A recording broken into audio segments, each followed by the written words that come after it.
बाराबंकी ज़िले में खाद्य सुरक्षा को लेकर और तमाम मानकों को लेकर किस तरीके से काम किया जा रहा है, इसको भी समझना बेहद ज़रूरी। और इसीलिए अब मंच पर जो हमारे अगले मेहमान हैं उनको बुलाना चाहूँगी। भारतीय मानक ब्यूरो के निदेशक श्री पीयूष एम वासेकर को मैं मंच पर बुलाऊंगी और चाहूँगी ज़ोरदार तालियों के साथ सर का स्वागत करें।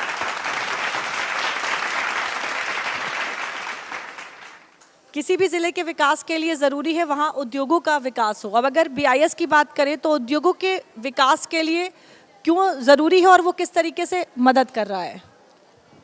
सबसे पहले मैं आपका धन्यवाद करना चाहूँगा कि आपने मुझे इस शो पे इनवाइट किया। मैडम, आपने एकदम सही कहा कि ज़िले का विकास उद्योग के विकास पे निर्भर करता है।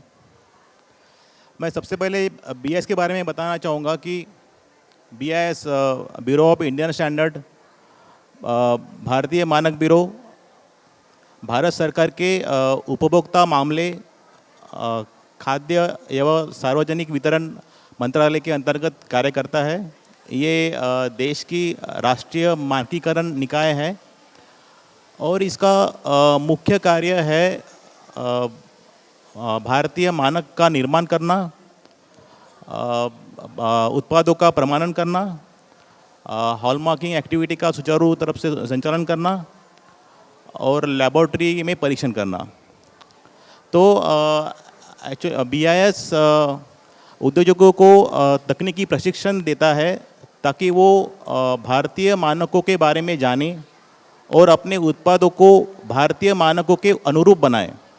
जब वो भारतीय मानक के अनुरूप उत्पादों को बनाते हैं तो उसकी गुणवत्ता, सुरक्षितता और विश्वसनीयता बढ़ जाती है।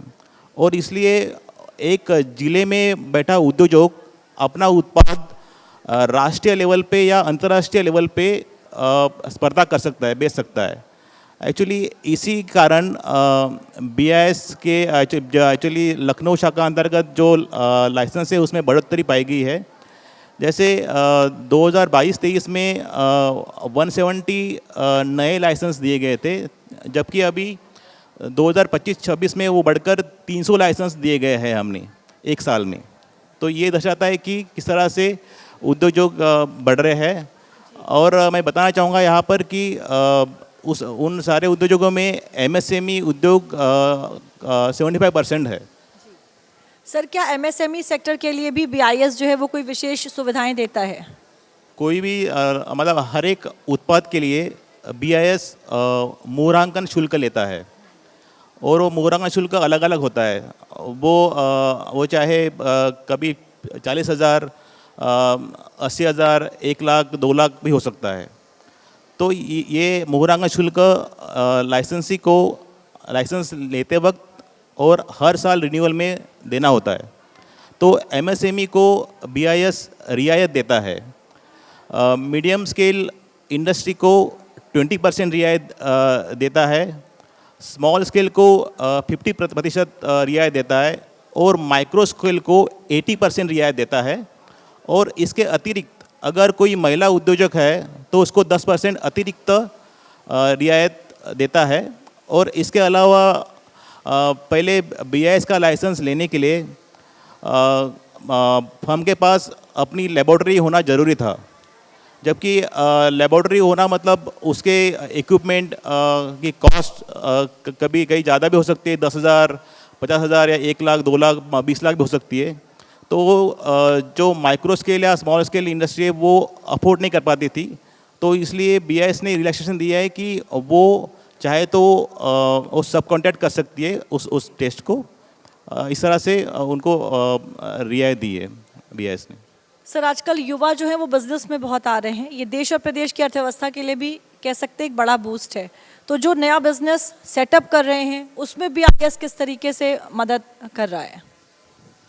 हाँ, आपने एकदम सही कहा कि ये संकेत है युवाओं का, ज़्यादा से ज़्यादा युवा सामने आ रहे हैं, तो इसमें अर्थव्यवस्था को बूस्ट मिल रहा है। तो बीआईएस उनको समय समय पर तकनीकी मार्गदर्शन करता है ताकि वो भारतीय मानक को समझ सके और उसके लिए लाइसेंस ले सके। और उसके अतिरिक्त जैसे मैंने बताया आपको कि माइक्रो स्केल के लिए 80% रिलैक्सेशन देता है, तो उसके अतिरिक्त स्टार्टअप को 10% अतिरिक्त रिलैक्सेशन देता है BIS। और मैं ये कहना चाहूँगा यहाँ पर कि जो भी नए उद्योजक है स्टार्ट करना चाहते हैं, तो वो पहले देखे कि जो उत्पादन कर रहे हैं क्या वो उत्पाद BIS अनिवार्य प्रमाणन में आता है। अगर वो अनिवार्य प्रमाणन में आता है तो वो उनको BIS का लाइसेंस लेना ज़रूरी होता है। और अगर वो अनिवार्य प्रमाणन के अंदर नहीं आता है तो भी उन्होंने BIS का लाइसेंस लेना चाहिए। यही मेरी गुजारिश है। सर, पहले एक चलन था कि उद्योगों में जो क्वालिटी चेक है वो कम हुआ करता था, लेकिन क्वालिटी कंट्रोल ऑर्डर्स की बात करें तो इसका उद्योगों पर क्या असर रहता है? BIS की प्रमाणीकरण स्कीम जो है ये वॉलंटरी है, लेकिन भारत सरकार प्राणी सुरक्षा, मनुष्य सुरक्षा, पर्यावरण सुरक्षा, राष्ट्रीय सुरक्षा एवं जनहित को मद्देनज़र रखते हुए कोई भी उत्पाद को अनिवार्य कर सकता है। तो जब कोई उत्पाद अनिवार्य हो जाता है तो कोई भी व्यक्ति उसको बिना ISI ना बना सकता है, बिना ISI ना बेच सकता है, बिना ISI ना उसको स्टोर कर सकता है। तो QCI का मेन उद्देश्य यह है कि उपभोक्ता को गुणवत्तापूर्वक, सुरक्षित और विश्वसनीय उत्पाद उपलब्ध हो।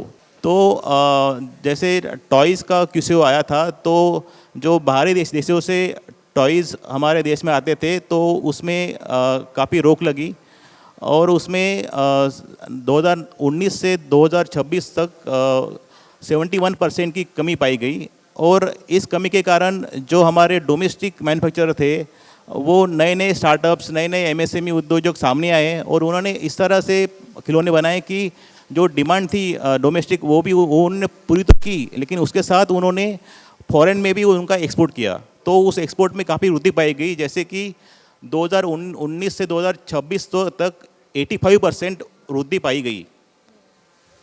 सर, BIS नकली ISI मार्का वाले उत्पादों की जो पहचान है वो कैसे करता है और उसकी रोकथाम कैसे की जाती है? सबसे पहले मैं बताना चाहूँगा कि असली ISI मार्क क्या होता है। असली ISI मार्क मतलब ISI का चिन्ह होता है और उसके ऊपर IS नंबर होता है और उसके नीचे होता है लाइसेंस नंबर होता है उसके अंदर। तो अगर कोई भी इसमें से मिसिंग है तो वो नकली माना जाएगा, या तो अगर वो सीरियल नंबर नकली है तो आप उसका परीक्षण कैसे करोगे?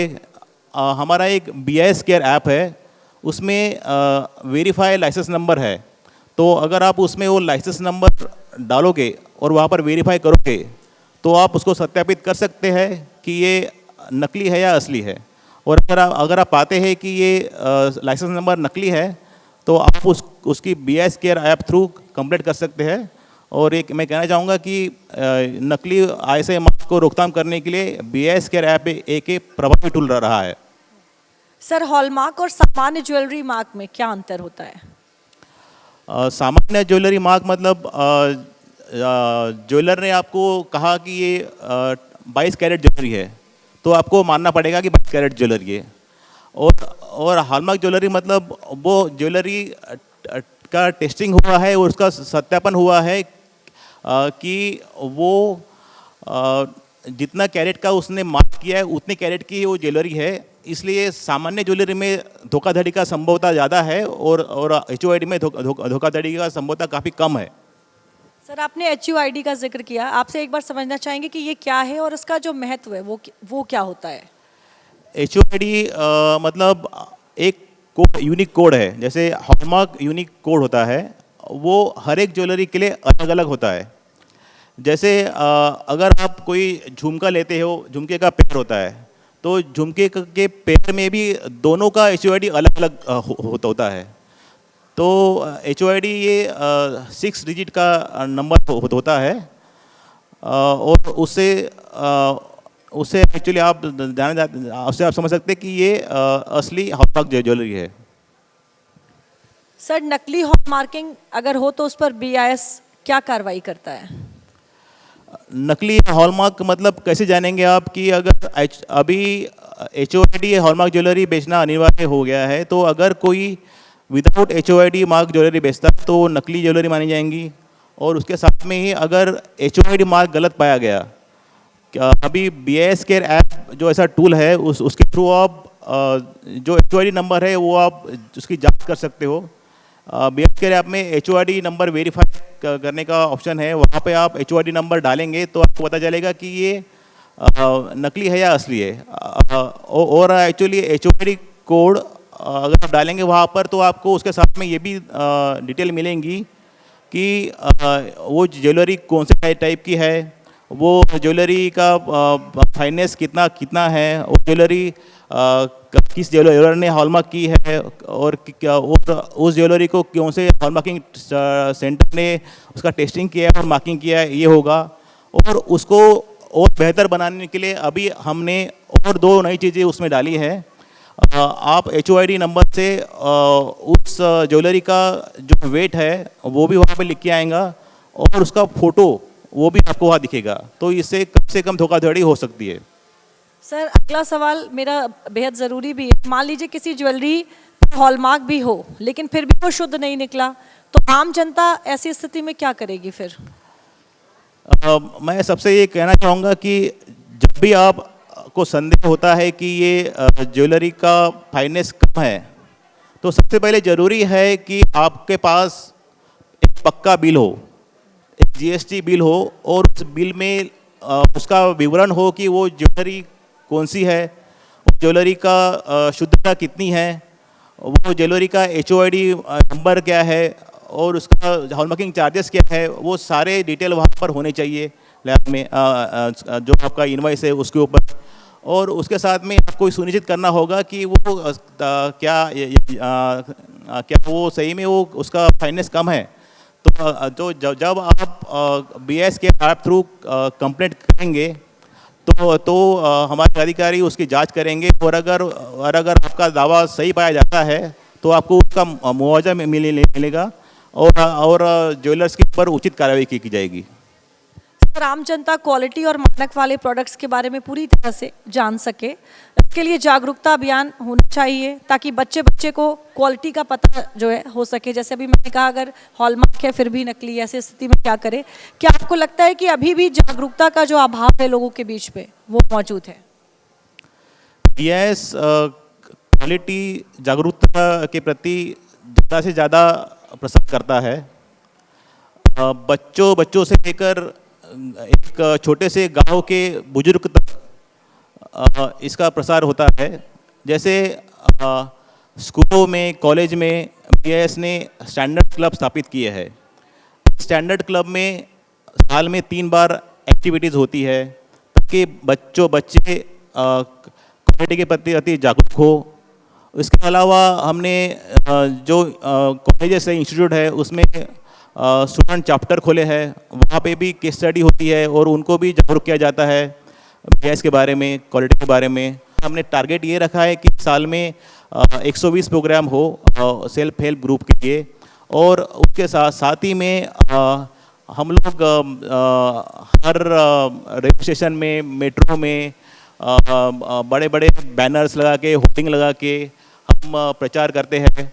और उसके साथ में दूरदर्शन हो या फिर रेडियो हो, इसके जरिए भी हम लोग प्रसार करते हैं। बहुत बहुत धन्यवाद हमसे बातचीत करने के लिए। धन्यवाद।